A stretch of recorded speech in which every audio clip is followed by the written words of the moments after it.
Welcome back mga kaaldab. Ito na naman po ang inyong lingkod, si Mr. Destiny. At syempre panibagong update na naman po tayo. Panibagong mga kaganapan po kina Alden Richards at kay Maine Polkerson. Syempre kapag ka nandito po kayo sa channel ni Mr. Destiny, marami po kayong maiintindihan, marami po kayong mauunawaan ng mga bagay-bagay po na nakakataba po ng puso. Una sa lahat, yung mga sinasabi ko, pinapaliwanag ko, yung mga throwback video po, mga throwback picture, marami po ako napapasayang mga mamis, mga titas, mga senyor. Hindi lang po ito alam ng mga taong kritiko ni Mr. Destiny kasi marami pong nakaka-relate nung mga panahon na yon, yung sinasabi nga po ng mga mami sa, naku nandyan kami Mr. Destiny, isa ako sa naan dyan. Isa ako sa masayang masaya, isa akong nakakita, isa ako sa naging saksi. Di po ba? Tapos yung video na pinakita ko, sasabihin nila, alam ba Mr. Destiny, ako unang nag-video niyan, ako unang nag-repost niyan, ganito ganyan. Yung kwento na masaya, kwento na nagbalik tanaw after 15 years. The real talk to mga kalda, after 10 years. Ito yung gusto ko nga pong iparating sa mga mamis. Kaya lang, yung mga nakakapanood dyan, nakakakita, dating Aldab din yan Nahati lang, napunta sa Maine Fanatics at sa Alden Fanatics. Pero alam ko, kumbaga kapag ka nakikita nila, may kirot may kirot. Kasi lahat naman po tayo Tama naman po yung mga naging komento po ng mga neutral lang.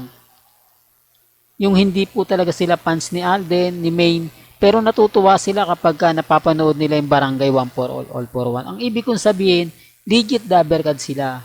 Natutuwa sila kila Jose, Wally, Paulo, pero hindi sila nagkaroon ng kumbaga pagkakataon na gaya po ng ginawa ng Aldab. Kaya sabi ko sa inyo, yung mga opinion at komento ng mga netizen pumapabor po talaga sa atin O baka sabihin ng hindi lang po talaga nila pwedeng sabihin na hindi ano yan mga ganito ganyan yan. Hindi nila masabi. Kasi alam po nila na hindi nila pwedeng batikusin yung nagsasabi lang ng kanyang opinyon. Nagsasabi lang ng kanyang pahayag. O bagamat marami pong mga istorya at mga kwento, okay lang naman po yun. At least yung mga sinasabi natin talagang umaakma naman po at nagaganap at totoong nangyayari. Tapos ngayon mga kaaldab, hindi daw trending at viral lang Aldab. Common sense na lang po. Magtsatsaga po ba si MJ Marpori? Magtsatsaga po ba si nasa dulo ng dila natin mga kaaldab? Yung mga nagbibigay ng update sa Aldab, kung wala rin naman palang manonood sa kanila, kasi kung hindi naman yung pag-uusapan kung hindi trending wala naman pong, pag-uusapan natin yung Aldab, wala na yan paano mo pag-uusapan? Sino pa yung tatangkilik sa'yo? Sino pa yung manonood sa'yo? Wala na yan. Ibig sabihin lang po, nag-click siya. Pinag-usapan, naging trending, hanggang ngayon, kumbaga hinihintay. Kasi nga po, pag naisulong na yung pelikula na tamang panahon, talagang maraming magbibigti sa puno ng kamatis. Gaya nga po na sinabi ni Alden, anunsyo, common sense na lang po sa anunsyo. Iba po yung wala kang i-anunsyo sa meron. Ibig sabihin, pag inanunsyo mo, meron kang sasabihin. Kasi pwede naman sabihin ni Alden, sa ngayon, wala muna nga akong project. Focus muna ako sa ganito, karil ko na ganito. Kasi ganito ganyan. Yung tipong ganon. Niyo po ba? The real talk yan mga kaaldab. Yung tipong ikaw talaga yung kukuha ng opinion. Ikaw talaga yung magsasabi. Kaya nga po sabi sa inyo, ewan ko lang po, ang dami talagang hindi umaayon sa mga sinasabi natin. Siyempre, normal lang yan, nababatikusin tayo. Normal lang at sasabihin nila hindi tayo trending. Pero okay lang naman po yun. Kahit naman po hindi tayo trending. At least buo pa rin ang Aldab. At least kumbaga, ito na yung hinihintay natin. Paunti-unti na po ipinopost niya Alden yung mga magaganap at mangyayari. Ito po yung huling proyekto ni Alden na ilalabas ngayon. At ang kasunod na nga po niyan, ang Metro Manila Film Festival.